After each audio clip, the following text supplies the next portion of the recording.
Hello everyone, welcome to Another Day in the Car. Today I'll be talking about our missing boys, legally called Orrin and Orson, born Cincere and Classic.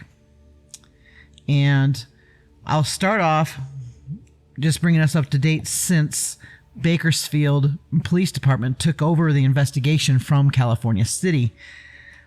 Bakersfield Police Department took over as the number one in charge on March 1st. And the Bakersfield Police Department is now the lead agency on the investigation.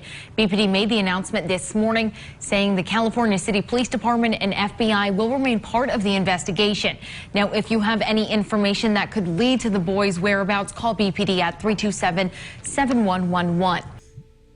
And they have stated that they've done more than 20 warrants so far.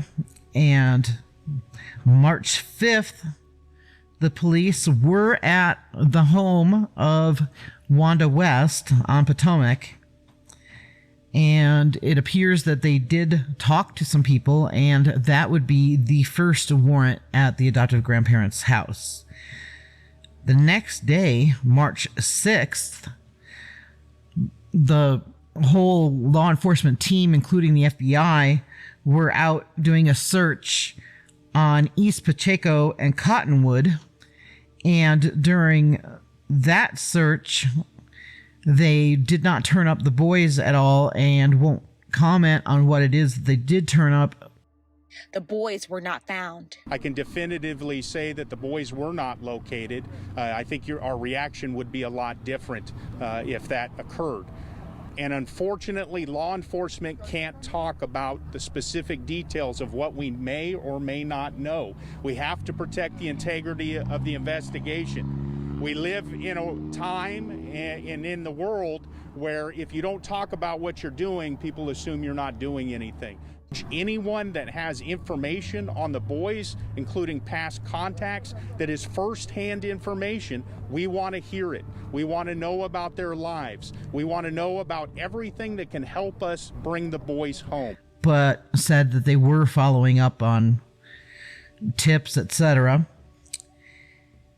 And then March 12th, the second warrant was served at the West house on Potomac near South Owens.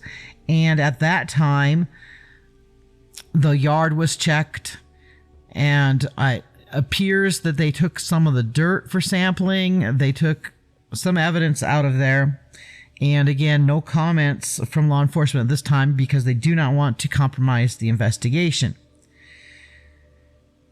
Then, on March 15th, Crenshaw was doing a search in the field across from the field that the law enforcement was searching, and at that time, she discovered some things that were pretty disturbing to me and seemed to be too much to be a coincidence at all. And I've got a couple still photos here, but you really need to go see Crenshaw's video and see for yourself as she found these items. And what was found were a burnt up van seat frame, it appears to be, and a blue trash can, much like the one found in the West's backyard before they cleaned it up. And you know, looking at this picture of the backyard before it was cleaned up, you can see what appears to be a bench seat from a van and a regular seat from a van, and here's this blue trash can. And then what Crenshaw found was this blue trash can near a burnt up bench seat, and also found this frame of a burnt up regular seat, like from out of a van. And I don't recall whose video it was that I saw where the Wests were cleaning up their yard. They had a red truck over in their yard, and they were putting a bunch of stuff in the truck, and it took off. And I'm wondering if it went over to this field and dumped stuff at this field. It just seems like a bit much to be a coincidence.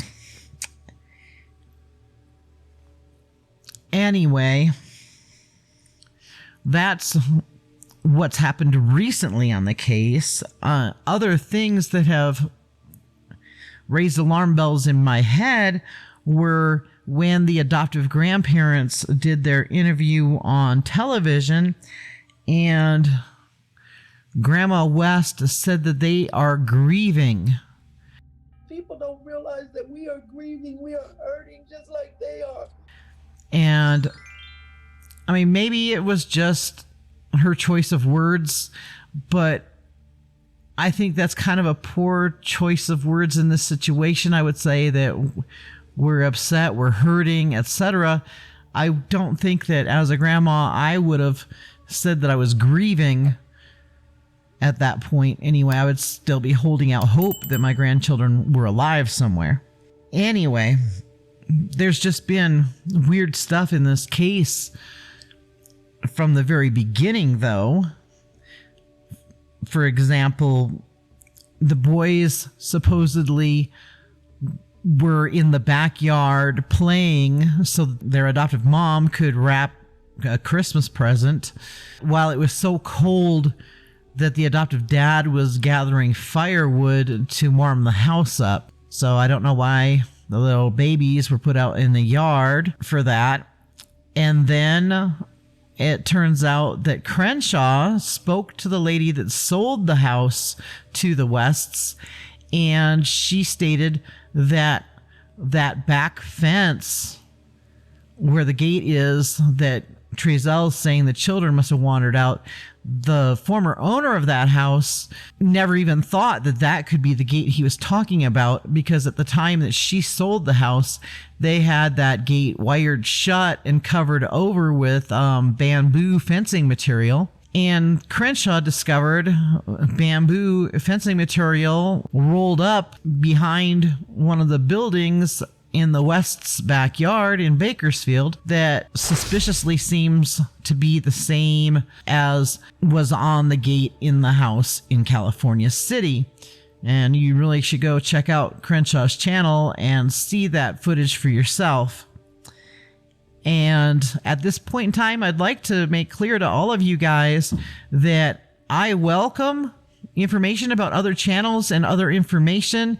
Please do share that stuff in the comments, because especially if I haven't seen it, I really want to see more information on this so we can try to guide the boots on the ground folks on where all to be looking, because we don't want to get in the way of law enforcement, but we don't want to wait for law enforcement to have enough time and enough money and stuff to try to figure out where to go. There's a whole lot of us out here that can think and guide the people that are boots on the ground, and then they can alert the police in order to check out the leads that they're able to generate. And, you know, these kids need to be found. Thank you for watching Another Day in the Car with Julez.